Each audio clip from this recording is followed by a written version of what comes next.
Assalamu ala Rasulillah Sayyidina wa Maulana Muhammad ibni Abdillah amma ba'du. Yang saya banggakan, yang saya cintai seluruh mahasiswa, wabil khusus mahasiswa mahasiswi Fakultas Hukum UNED Jember. Mudah-mudahan dalam kajian online ini kita diberi kelancaran, diberi semangat oleh Allah Subhanahu wa Ta'ala. Baiklah, karena waktunya sangat sebentar sekali dan ini sebenarnya ada dua pembahasan, mungkin nanti bisa dibagi, misalnya khusus pada malam Selasa ini fokus pada kaidah hukum fikih, karena antara hukum baik itu hukum negara, hukum agama dan hukum yang lain itu ada kaitan. Oleh karena itu ketika kita tema yang dipelajari pada malam ini yaitu tentang fikih dengan usul fikih. Ini fun yang berbeda. Mungkin nanti bisa dibedakan, semisal kalau malam Selasa itu kita fokus bahas kaidah-kaidah hukumnya, kemudian nanti malam Jumatnya, karena malam Jumat nanti kita bahas kasuistik misalnya seperti itu. Namun tidak apa-apa untuk khusus malam ini ya. Dan nanti mohon diingatkan ketika sudah waktunya habis, karena biasanya saya kalau ngomong itu tidak ada ringnya biasanya. Makanya salah dalam perkuliahan itu biasanya minta 3 SKS minimal. Karena kalau cuma 2 SKS itu kurang. Baiklah, seperti yang sudah panjenengan pegang semua yaitu tentang kaidah hukum ya. Saya jelaskan dulu logika berpikirnya, bahwasanya kalau kita tahu itu hukum yang ada di Indonesia itu sumbernya adalah undang-undang. Itu sudah jelas. Dan mahasiswa-mahasiswi Fakultas Hukum yang lebih tahu masalah itu. Namun dalam Islam itu ada perbedaan. Sumber hukum dalam Islam itu ada dua. Ada yang muttafaqun alaih yang sudah disepakati para ulama. Tidak ada perbedaan satupun. Seandainya ada yang berbeda dari muttafaqun alaih ini yang sudah disepakati, maka ini sudah keluar dari koridor-koridor Islam seperti itu. Semisal contohnya ada yang keluar, ada yang kurang sepakat tentang Al-Quran, hadis, ijma, qiyas, karena sumber hukum yang sudah disepakati ulama tidak ada perbedaan itu adalah Al-Quran, hadis atau sunnah, ijma dan qiyas. Ketika ada yang keluar dari ini, fatwa-fatwanya keluar dari ini, maka otomatis akan dikeluarkan dari kaidah-kaidah yang sudah ditentukan. Contohnya satu, Ibnu Hazm ya, yang seperti yang sudah dikenal bahwasanya Ibnu Hazm membolehkan nikah tanpa wali, misalnya cukup berduaan saja, tanpa wali, tanpa saksi, tanpa mahar, langsung jadi. Itu makanya dikeluarkan oleh imam-imam yang sudah terkenal, imam 4 itu penentu hukum, para mujtahid, Imam Syafi'i, Hanafi, Hambali dan Maliki mengeluarkan itu. Kenapa? Karena keluar dari koridor hukum yang sudah ditetapkan. Sama halnya ketika kita membahas hukum pidana dan perdata. Ketika itu kasus itu keluar dari itu, maka kan tidak termasuk hal tersebut. Seperti itu. Dan kita sebagai akademisi harus bisa memilah dan memilih itu. Kemudian sumber hukum yang kedua yaitu adalah yang mukhtalafun alaih, yang masih ada perbedaan. Contohnya istihsan, istishab ya, menganggap baik sesuatu. Contohnya misalnya lampu merah. Ini kalau dicari hukumnya ini pasti tidak akan ketemu. Ustadz, mana dalilnya lampu merah? Ya, atau daring, sekarang kita pakai Google Meet. Mana dalil dalam Al-Qur'an yang menjelaskan tentang Google Meeting? Misalnya, qala Allahu ta'ala fi kitabil karim, Google Meeting halalun misalnya. Tidak kira ada. Sampai kiamat pun tidak kira ada. Hatal kiamat tidak kira ada. Oleh karena itu, kita harus mengetahui, khususnya kita yang bergerak di bidang hukum, ya, karena kalau sudah kita mengatasnamakan seorang muslim, maka nanti bisa ditonton di video saya tentang kajian taklim mutaklim, siapapun dia, mau dari golongan manapun dia, maka wajib mempelajari hukum-hukum Islam seperti itu. Hukumnya wajib. Oleh karena itu, kita itu hendaknya selaku kita sebagai akademisi itu harus jadi orang yang muttabi ya, melakukan sesuatu, mengerjakan sesuatu dengan ada dasarnya ya. Kalau kita itu mengerjakan sesuatu tanpa ada dasarnya, itu namanya muqallid ya. Tinggal kalian nanti termasuk yang mana, termasuk yang muqallid atau mutabi. Oleh karena itu minimal lah kalau mahasiswa ya, S1, lebih-lebih S2, S3, ini harus jadi mutabi, tidak hanya jadi muqallid seperti itu. Melakukan sesuatu harus ada dasarnya, harus ada landasan teorinya seperti itu. Baiklah, terkait kaidah fikih yang sudah terkenal, yaitu kaidah fikih Faraidul Bahiyah, karena itu adalah ringkasan, kaidah ringkasan yang dikarang oleh Syekh Abu Bakar bin Qasim. Beliau sangat orang alim sekali, yang mengambil dari kitab Asbah wan Nadhair, ya.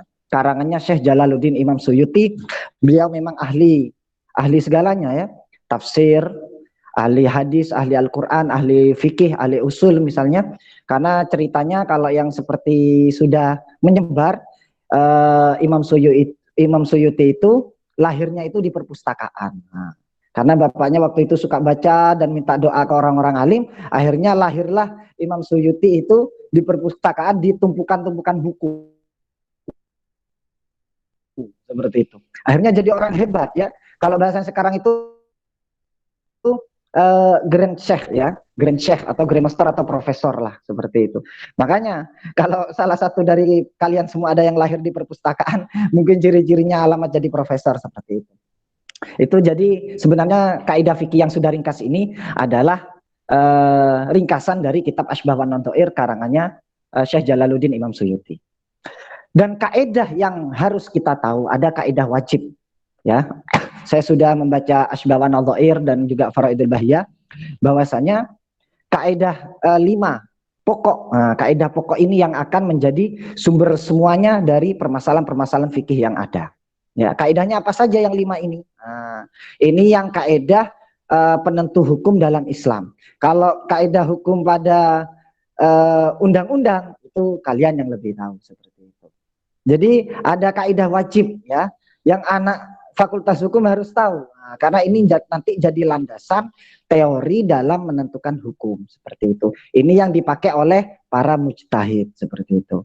Kita bagaimana, Ustadz? Apa boleh menentukan hukum dengan 5 kaidah ini? Loh, jangan sembarangan, ya. Jangan sembarangan.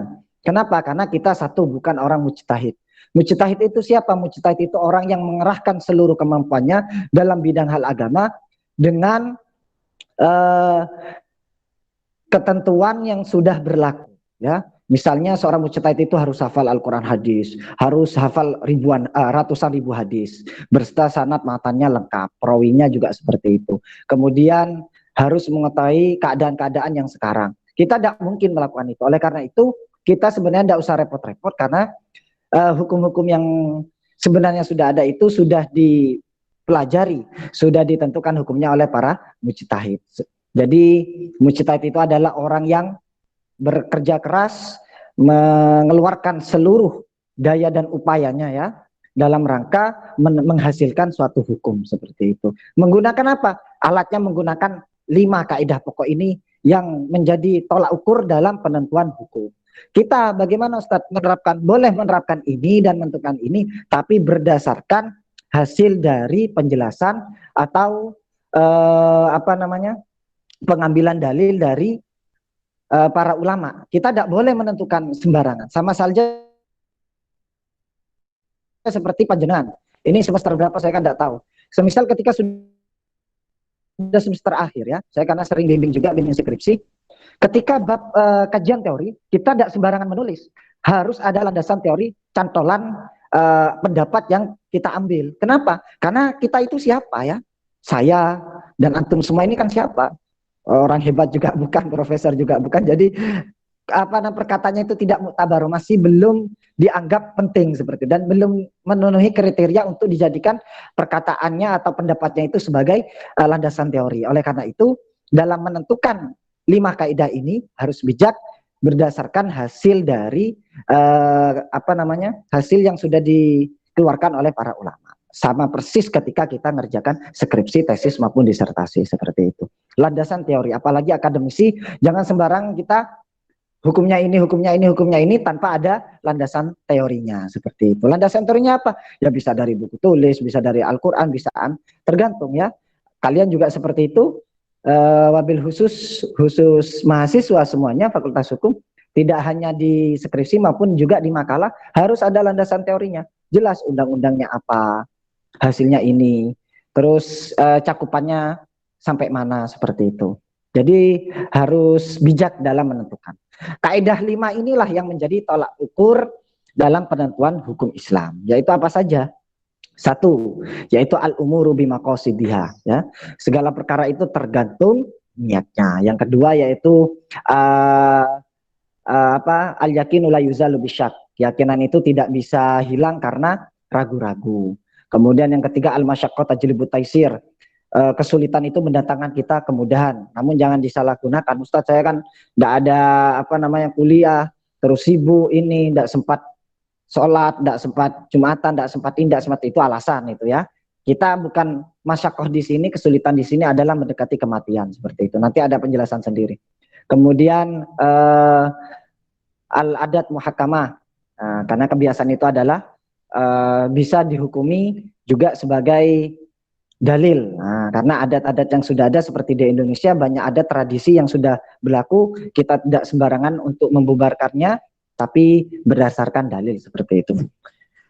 Kita akan bahas yang kaidah yang pertama ya. Kaidah yang pertama tentang al-umuru bimaqasidiha ya. Untuk pembahasan sih dibacakan mungkin nanti bisa malam Jumat ya, atau saya singgung kalau masih ada waktu sebentar lagi. Al-umuru bimaqasidiha, niat itu tergantung pada tujuannya. Nah, kok bisa ini jadi landasan penting al-umuru bimaqasidiha? Setelah diteliti, Imam Syafi'i meneliti hadis-hadis tentang al-umuru bimaqasidiyah, segala sesuatu itu tergantung pada niatnya. Ini sampai hampir dalam permasalahan ibadah itu sekitar 40%-nya itu bahas ini tentang niat. Kenapa? Karena niat ini urusan hati ya, urusan hati dengan Allah. Yang hanya tahu ya hanya kita dengan Allah saja, pribadi masing-masing. Oleh karena itu tolak ukurnya itu sangat sangat detail sekali, pembahasannya sangat dalam sekali, sehingga membutuhkan pemikiran-pemikiran dan dalil-dalil yang cukup mumpuni untuk memahami ini seperti itu. Al-umuru bimaqasidiha, segala perkara itu tergantung pada tujuannya. Hasil dari kaidah ini dihasilkan dari suatu hadis, yaitu yang sudah terkenal dalam kitab Sahih Bukhari Muslim, yaitu innamal a'malu binniyat ya. Segala perkara itu tergantung niatnya. Kemudian juga ada hadis dari Anas tentang la amala liman laisa lahu la amala liman la niyatalah. Ya, tidak ada amal, tidak ada perbuatan yang bersifat ibadah bagi orang yang tidak mempunyai niat. Ya, jadi fungsinya niat itu memang sebagai pembeda antara kita itu ibadah atau tidak. Ini pembahasan pentingnya. Ya, jadi niat ini adalah pembahasan penting antara pembeda antara ibadah dan tidak. Seperti contohnya ya, kalian sering duduk misalnya di masjid atau di musola atau dimanapun lah. Ketika kita duduk di masjid misalnya, ini kita itu mendapatkan pahala atau tidak itu kan tergantung niatnya ya. Kalau kita duduknya itu diniatkan iktikaf, saya niat iktikaf sunnah lillahi ta'ala ya, maka ini mendapatkan pahala. Ketika kita hanya duduk ngobrol santai main HP misalnya, maka tidak akan mendapatkan niat, ya, tidak mendapatkan pahala. Oleh karena itu niat inilah yang menjadi pondasi penting dalam beribadah, pembeda antara ibadah dan tidak, seperti itu. Kalian yang di sini misalnya, yang ikut kajian Google Meet ini kan niatnya berbeda-beda, ya. Bisa kalau diniati niat tolabul ilmi seperti yang dijelaskan dalam kitab Ta'lim Muta'lim bab pertama, yaitu masalah niat. Bab kedua masalah niat, yaitu kalau kita diniati tolabul ilmi li izalatil jahli, menghilangkan kebodohan, li ziyadatil ma'rifat, menambah pengetahuan, maka mendapatkan pahala. Ketika kita di sini cuma masuk saja langsung dimatikan tanpa menghasilkan apa-apa, maka di situ tidak mendapat pahala. Ya ini makanya niat inilah yang menjadi fondasi penting dalam ibadah seperti itu. Ada pembahasan dalam kitab Faridul Bahiyah. Saya rangkum karena ini sebenarnya kalau ngaji dalam pesantren itu bisa sampai tahunan ya, Faridul Bahiyah ini. Wong bab pertama saja itu saya kadang ngajar itu bisa sampai 5 kali sampai 7 kali pertemuan, namun dirangkum dalam waktu 10 menit seperti itu. Namun tidak apa-apa. Yang penting kan intinya seperti itu, al-khulasah. Contohnya ya, dalam permasalahan niat, ya, permasalahan niat, apa saja yang akan dibahas yaitu tentang tujuan niat ya. Tujuan niat. Nah, tujuan niat ini tergantung kita ya. Tergantung kita. Niat kita ini mau diarahkan ke apa? Kalau diniatkan ibadah, makan itu yang awalnya al-aslu fil asya'i al-mubahah. Segala dari perkara itu adalah mubah, ya. Kita makan itu adalah hal yang mubah. Namun ketika kita diniati makan, saya makan ini niat agar punya kekuatan, kuat mengerjakan tugas, kuat mengerjakan skripsi, kuat mengerjakan laporan dan lain sebagainya, maka disitulah nilai pahala terdapat seperti itu. Jadi niat itu nanti tergantung pada tujuannya. Namun ada perbedaan antara niat bahasa Arab dengan niat bahasa Indonesia. Kalau niat dalam bahasa Arab itu adalah pekerjaan yang dilakukan dengan niatnya secara langsung. Namun kalau dalam kita biasanya saya niat mau misalnya saya mau niat mau ke kampus. Ini bukan niat ya. Saya niat ke kampus sebentar lagi jam 7:30. Ini bukan niat. Ini namanya azm kalau dalam bahasa Arab. Azm. Azm itu adalah niat yang masih akan dilakukan. Kalau niat yang langsung dilakukan itu adalah niat dalam bahasa Arab ya.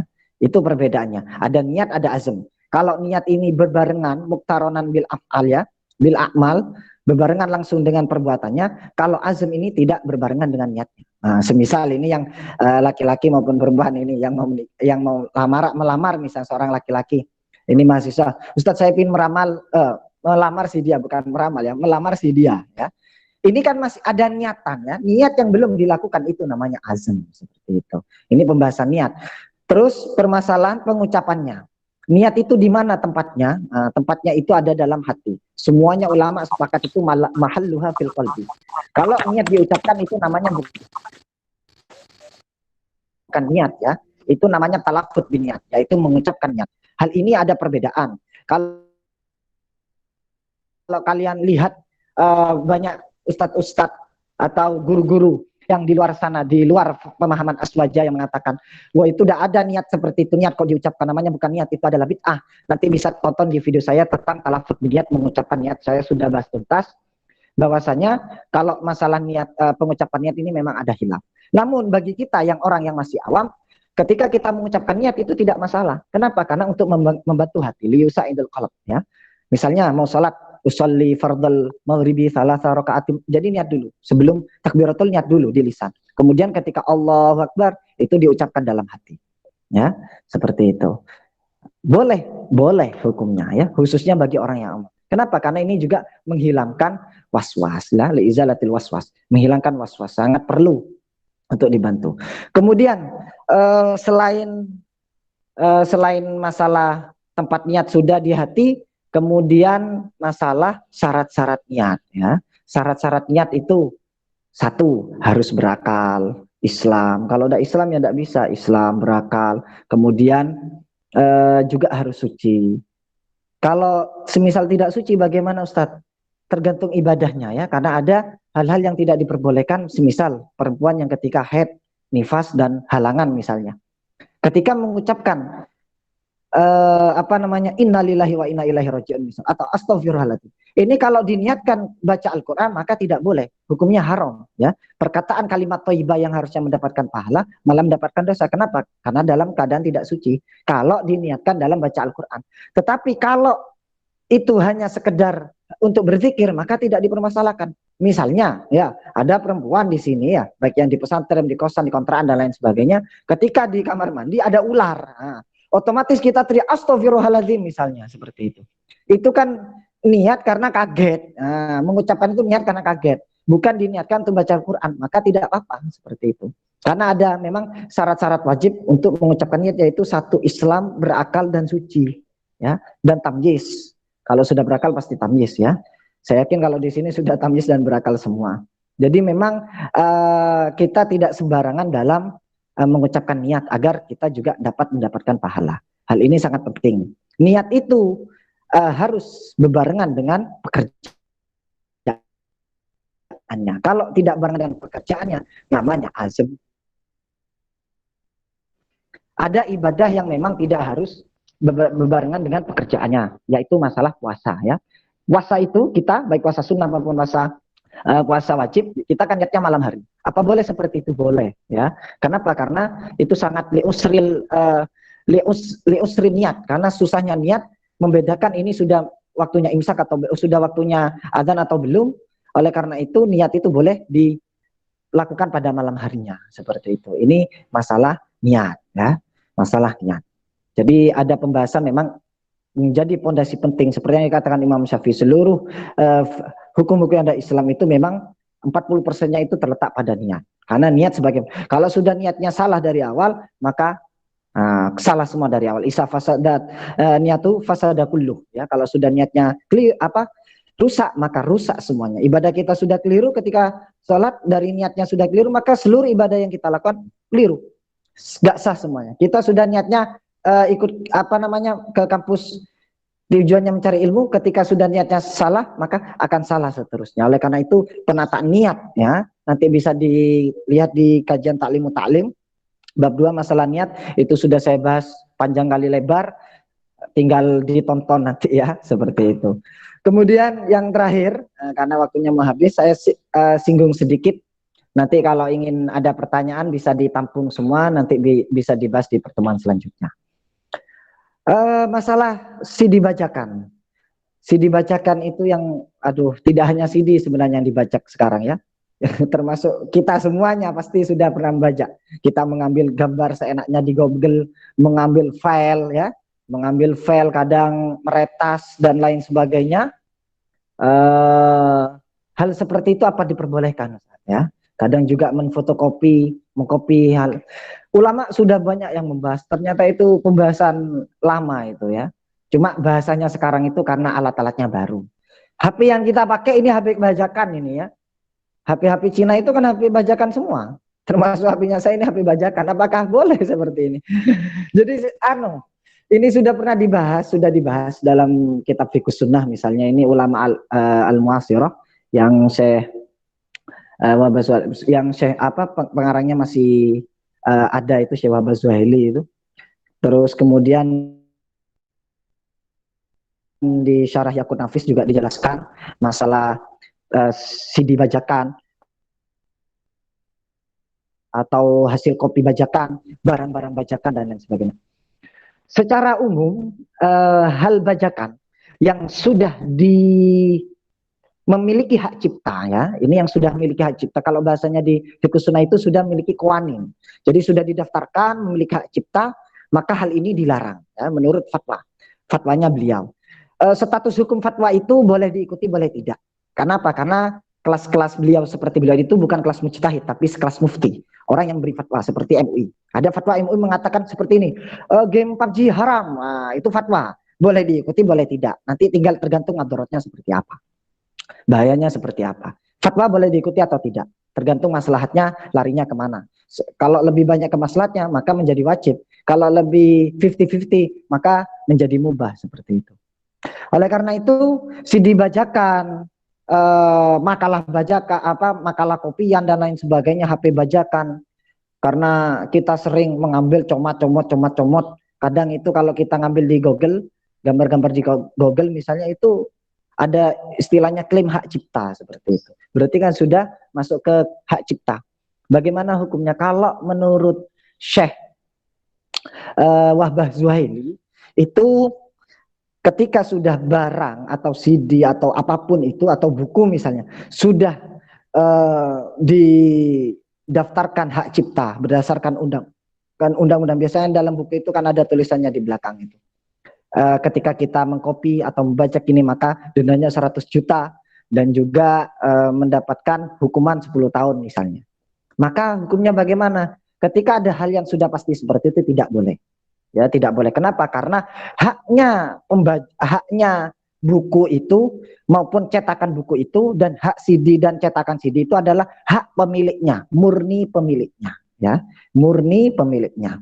Namun dalam kitab Yaqut Nafis dijelaskan lagi, kecuali kalau buku-buku yang dulu atau kitab-kitab yang dulu yang sudah diyakini bahwasanya pengarangnya atau yang pembuat filenya, pembuat CD-nya itu sudah rela, ya, sudah rela, dan itu tidak memberikan bahaya atau kerugian pada si pemilik, maka tidak apa-apa. Apalagi urusan ilmu, nasyrul ilmu, menyebarkan ilmu itu wajib, ya. Makanya saya itu agak iskal juga ketika seorang itu menulis, kemudian itu tidak boleh difotokopi, tidak boleh di kopi dan lain sebagainya, ini kan sama saja menghalangi ilmu. Saya kemarin misalnya menulis buku tentang percakapan bahasa Arab. Buku-buku saya ada yang satunya juga tentang amalia NU dan dalilnya. Ini saya itu tidak daftarkan ke hak cipta semuanya, tidak, sudah bebas ya mau ngopi, monggo. Kenapa? Karena nasyrul ilmi seperti itu ya, untuk menyebarkan ilmu tidak masalah seperti itu. Oleh karena ini masih ada unsur perbedaan, dibedakan kalau menurut beliau ini para mufti, kalau itu sudah dilindungi hak cipta undang-undang yang tertera bahwasanya yang mengkopi atau membajak ini kena denda 100 juta dan penjara 10 tahun, ya maka hal itu tidak boleh. Kenapa? Karena bisa merugikan merugikan penulis atau pencetak dan lain sebagainya. Nah, lantas bagaimana solusinya? Kita cari file-file yang aman-aman saja ya. Dan juga memang rata-rata kalau yang di Google file-file yang sering kita copy itu kan bajakan semua.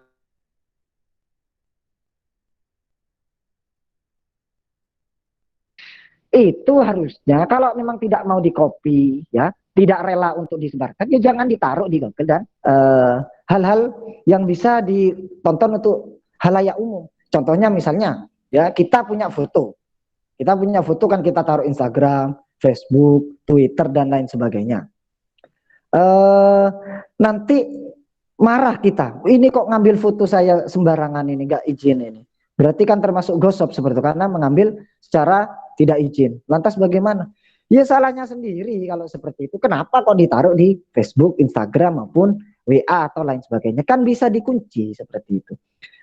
Bahasa mengunci ini, melock ini, baik yang di akun-akun kita Facebook, Instagram, email dan lain sebagainya, bahasa lock seperti ini, mengunci ini, itu sama dengan klaim. Kalau sudah di lock, dikunci rapat, yang bisa menonton hanya kita, kok masih ada yang mengcopy dan lain sebagainya, berarti itu sudah dalam kategori gosip ya.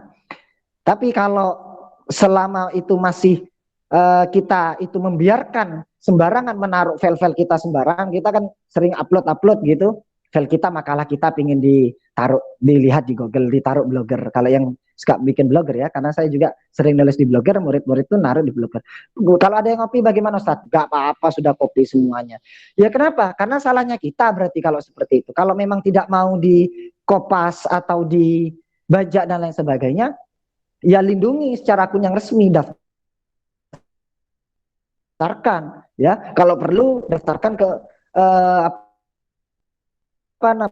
badan klaim hak cipta, sehingga file-file kita, terus barang-barang kita itu murni sudah memiliki hukum dan sudah memiliki hukum yang jelas, sehingga tidak sampai ada yang berani membajak.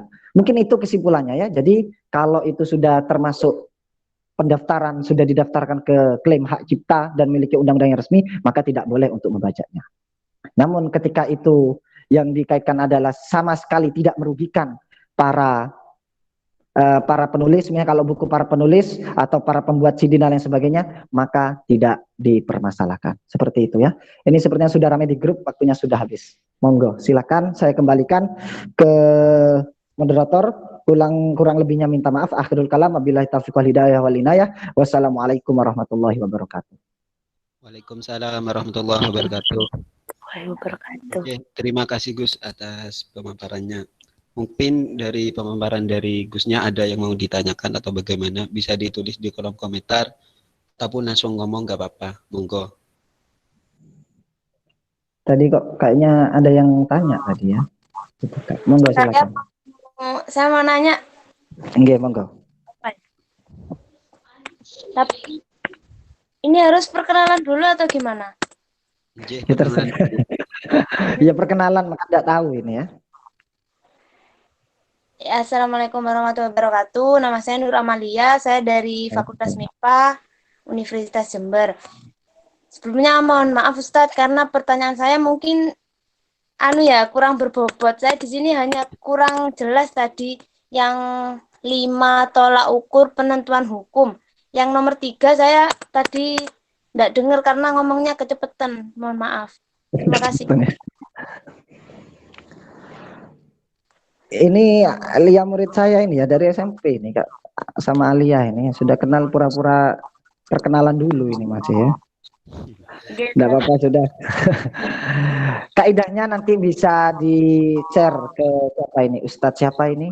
Moderatornya nanti bisa di-share ya. Karena kalau saya jelaskan di sini mungkin tulisannya bisa saja clear. Yang pertama yaitu kaidahnya al-umuru bimaqasidiha. Segala sesuatu itu tergantung pada niatnya ya, al-umuru bimaqasidiha. Yang kedua yaitu al-yaqinu la yuzalu. Keyakinan itu tidak akan hilang karena ada keraguan. Ya, kalau sudah yakin, maka keraguan hilang. Makanya ragu-ragu itu harus dihilangkan. Kemudian yang ketiga yaitu ad-dararu yuzalu. Hal-hal yang bersifat bahaya itu harus dihilangkan. Kenapa? Karena kalau dihilangkan kan bahaya ya. Kemudian yang keempat itu al-masyaqqah tajlib taisir. Kesulitan itu mendatangkan kemudahan. Ini berdasarkan surat Al-Asr yaitu innamal usri. Sesungguhnya setiap kesulitan pasti ada kemudahan. Kemudian yang terakhir yaitu kaidahnya al-adatu muhakkamah ya. Adat tradisi itu juga dihukumi. Kenapa? Karena kita tidak bisa terlepas dari tradisi ya. Tradisi di Indonesia itu adalah memakai batik. Maka memakai hukum pakai batik ini diperbolehkan seperti itu. Tidak sama sekali tidak menyalahgunai, tidak melanggar dari hukum agama seperti itu. Ya itu ya. Terima kasih Ustaz. Ini ada yang apa ini pesan ini pertanyaan ini panjang ini. Gus, apakah dibacakan apa bagaimana Gus? Ya, dibacakan. J. Assalamualaikum warahmatullahi Ustaz. Dalam organisasi pasti membutuhkan aplikasi-aplikasi untuk desain seperti video, pamflet dan sebagai berikut. Misal aplikasi CorelDRAW untuk desain pamflet dan Filmora untuk editing video. Kalau organisasi yang untuk dakwah, apakah boleh membajak Ustadz? Kan mereka yang punya aplikasi itu sudah kaya raya Ustadz. Jadi tidak akan berkurang kekayaan mereka kalau aplikasinya kita bajak. Apakah boleh Ustadz? Mohon bimbingannya Ustadz. Kebetulan di tim editing Asyarifah juga seperti itu, menggunakan aplikasi-aplikasi persis yang kalian gunakan ya. Ya CorelDRAW, kemudian Filmora, kemudian kalau yang di HP itu pakai Canva, Pixel Lab, PitchArt dan lain sebagainya. Memang itu hal-hal yang dibutuhkan, apalagi di pandemi. Kita semuanya serba daring, maka dibutuhkan aplikasi-aplikasi tersebut.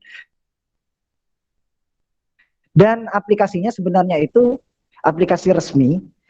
Ketika sudah resmi dan itu hukumnya sudah jelas, kita teliti lagi berdasarkan dari pernyataan di Syarah Yaqut An-Nafis misalnya atau di Fiqhus Sunnah, aplikasi-aplikasi yang kita sering pakai itu bacakan itu satu kan kalau kita pikir lagi kan tidak menimbulkan kerugian pada pemilik satu ya, karena itu bersifat software ya, istilahnya itu barang halus. Kalau makhluk halus, barang gaib ini tidak bisa dihukumi. Ya, barang gaib kita semisal baca Al-Quran. Ustaz, gimana saya tidak punya wudhu, baca Quran pakai HP? Apakah ini termasuk dosa? Karena dalam Al-Quran dijelaskan la yamussu ilal mutahharun. Tidak boleh menyentuh kecuali dalam keadaan suci. Ya. Masalahnya ini apakah disebut Al-Quran? Wong ini barangnya ada di ada di unsur kan ini aplikasi-aplikasi itu kan unsur cahaya yang bergabung-gabung kalau dalam HP atau komputer kemudian jadi satu seperti itu. Bukan barang yang berbentuk padat atau yang bisa dipegang atau diraba, kan tidak bisa. Itu barang gaib satu. Yang kedua, ketika kita itu tidak menimbulkan kerugian pada pemilik dan lain sebagainya, maka ya tidak apa-apa seperti itu. Harusnya memang kalau serius aplikasi-aplikasi yang ada, terutama yang bergerak di bidang editing ya, karena itu harus kalau saya juga setiap harinya juga editing seperti itu. Kalau memang itu harus tidak mau dibajak, ya segera di lock.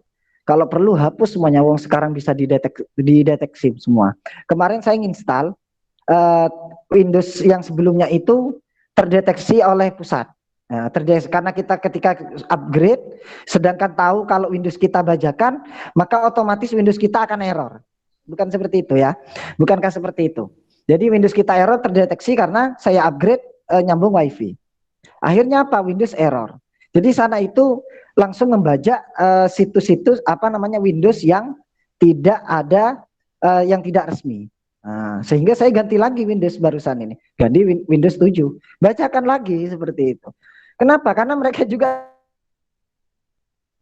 tidak serius. Harusnya kalau memang serius itu hapus seluruh Windows gitu loh. Hapus, harus beli, misalnya saya kemarin tanya di Bitkom itu, kalau Windows yang Windows 7 itu harganya sekitar 250.000. Kalau yang 10 itu hampir 1.200.000-an seperti itu. Kan tidak mungkin kita beli seperti itu. Apalagi kita sering gonta-ganti Windows misalnya. Akhirnya apa solusinya? Ya pakai bajakan. Wong satu tidak merugikan pemilik. Dua, ya. Dua, ini kan masalah kebutuhan untuk keilmuan.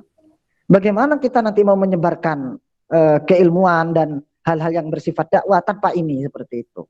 Harusnya mereka kalau memang serius, benar-benar diklaim hak cipta, ya, benar-benar diklaim hak cipta, harusnya memang ada pendataan ulang seluruh dunia terkait hal-hal yang bersifat bajakan. Tapi pada realitanya kan tidak seperti itu. Sehingga apa? Ya tidak masalah. Dalam rangka apa? Linasyril ilmi, untuk menyebarkan ilmu seperti itu. Sama halnya seperti kitab-kitab yang dulu, kita kan kitab-kitab yang ada ini sebenarnya bajakan semua. Mereka itu menulis ulang, kemudian dicetak, ada yang langsung mengcopy.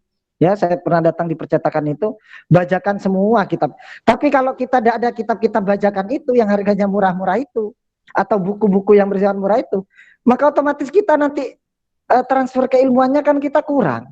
Makanya hal seperti itu bahkan bisa wajib harus disebarkan, ya. Kenapa? Karena mempermudah dan membantu kita dalam linasyril ilmi seperti itu. Yang lain mungkin? Mungkin dari teman-teman yang lain ada yang mau ditanyakan.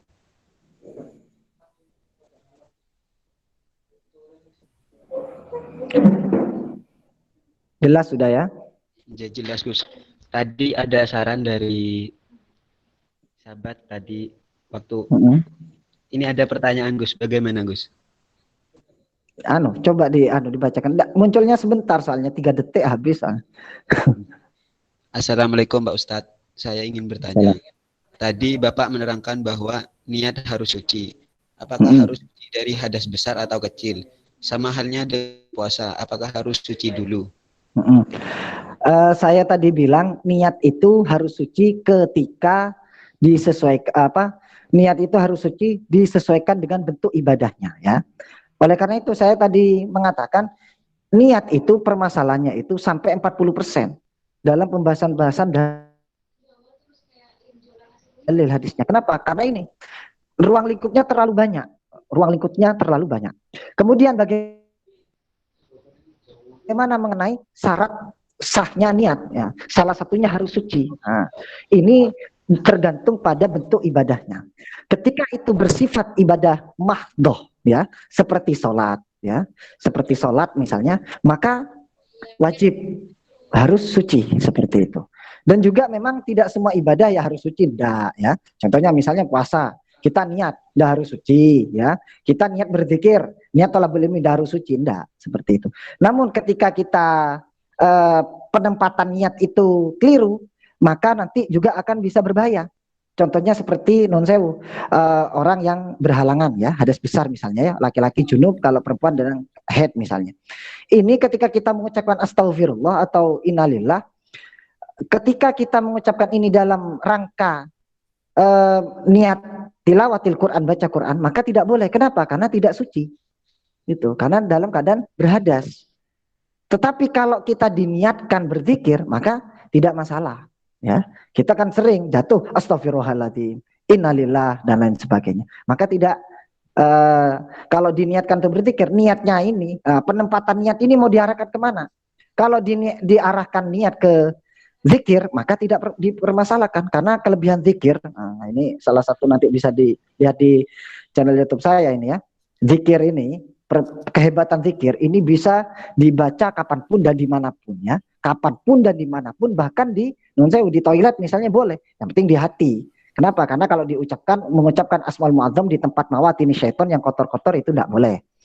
Jadi kalau zikir dalam keadaan apapun, hadas besar, hadas kecil, kemudian haid, nifas dan lain sebagainya, ini diperbolehkan seperti itu. Jadi pengarahan niatnya itu mau diarahkan kemana seperti itu. Kalau puasa, apakah harus suci? Ya enggak, ya. Ya enggak. Yang suci di sini ini semisal perempuan ya, karena ini ada kaitannya semisal ketika haid ya atau ketika haid atau nifas kan tidak wajib, tidak boleh berpuasa. Maka niatnya juga tidak boleh seperti itu. Namun solusinya bagaimana? Solusinya ya diniati begini. Ini yang saya baca di kitab apa kok saya lupa referensinya. Jadi kalau orang yang perempuan yang haid misal atau halangan kan tidak bisa berpuasa atau tidak bisa sholat, niatnya lain. Ya, diniatkan ibadah lain, diniatkan ibadah ghairu mahdhur. Seandainya saya itu tidak berhalangan, pasti saya akan berpuasa. Seandainya, kata-kata seandainya ini kan niat seperti itu ya. Kata-kata seandainya ini, seandainya saya pasti saya juga akan berpuasa dan lebih giat lagi, misalnya seperti itu. Nah, ini sudah dapat pahala. Kenapa? Karena niat. Nah, penempatan niat ini yang harus kita bijak dalam penempatannya. Oleh karena itu, namun biasanya kita itu sudah di luar kepala ketika kita mengucapkan kepleset atau diganggu teman yang kemudian bilang innalillahi astagfirullah, itu kan sudah respon kita pasti ditujukan bukan dalam rangka untuk membaca Quran, tapi dalam rangka berzikir atau beristighfar seperti itu ya. Itu. Oke, terima kasih Gus. Mungkin 3 saja, soalnya waktunya udah. Betul. Nanti lanjut malam Jumat ya. Tinggal nanti dibedakan ya. Kalau memang mau bahas kasuistik misalnya taruh malam Jumatnya saja. Kalau mau bahas kaidah apa di malam Selasanya saja. Jadi biar tidak bebarengan, bisa fokus pada satu pembahasan, tidak melebar seperti itu. Jadi Gus, tadi ada masukan dari sahabat ya, yang ikut bahwa jelasinnya itu Gusnya kecepatan katanya. Jadi saya memang mulai dari awal PPL S1 itu sudah dikritik seperti itu ya. Jadi memang sudah, oleh karena itu saya setiap ngajar atau itu kan saya dokumentasikan mata kuliah saya itu rata-rata tak suruh lihat video saya. Kenapa? Karena biar bisa diulang-ulangi. Kenapa? Karena ketika saya ngomong itu kecepatan katanya ya. Harus pelan-pelan. Ya sudah. Nanti tak temponya tak turunkan sedikit ya, tak model slow saja nih. Mungkin bisa ditutup dengan doa Gus. Okay. Bismillahirrahmanirrahim. Alhamdulillahirabbil alamin wassalatu wassalamu ala asyrafil anbiya'i wal mursalin alhamdulillahirabbil alamin. Hamda syakirin wa na'amin hamda yafi ma yakfi mazid ya rabbana lakal hamdu wa bagi jalali wajhika wa sultan. Allahumma salli salatan tunjina biha min jamil ahwali wal afat wa taqabbal hajata wa sunna biha min sayyi'at wa tarfa'una biha indaka 'ala darajat wa tuballighuna biha al-hayati min jami'il khairati fil hayati wa ba'dal mamat. Allahumma la tada' lana dhanban illa ghafartah wa la hamman illa farajtah wa la karban illa nafastah wa la aiban illa satartah wa la hajatan min hawaijid dunya wal akhirah laka fiha ridha wa lana fiha salah illa qadaita wa Sarfi rahmatika ya rahman rahimin. Rabbana taqabbal minna innaka antas samiul alim wa tub alaina innaka antat tawwabur rahim. Rabbana atina fid dunya hasanah wa fil akhirati hasanah wa qina adzabannar. Subhana rabbika rabbil izzati amma yasifun wa salamun alal mursalin walhamdulillahi rabbil alamin. Barakatil Fatihah.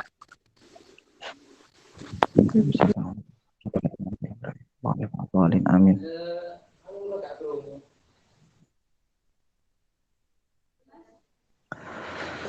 Alhamdulillah ya, sudah selesai. Saya minta maaf apabila dari awal sampai akhir ada kesalahan maupun kekurangan. Mudah-mudahan kajian online ini bermanfaat meskipun sedikit. Saya doakan semoga semua ya. Wabillahi taufiq wal hidayah wal inayah. Wassalamualaikum warahmatullahi wabarakatuh. Waalaikumsalam.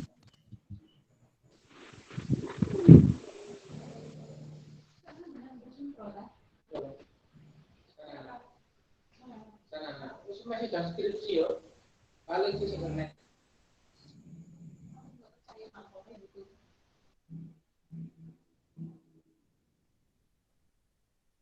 Tadi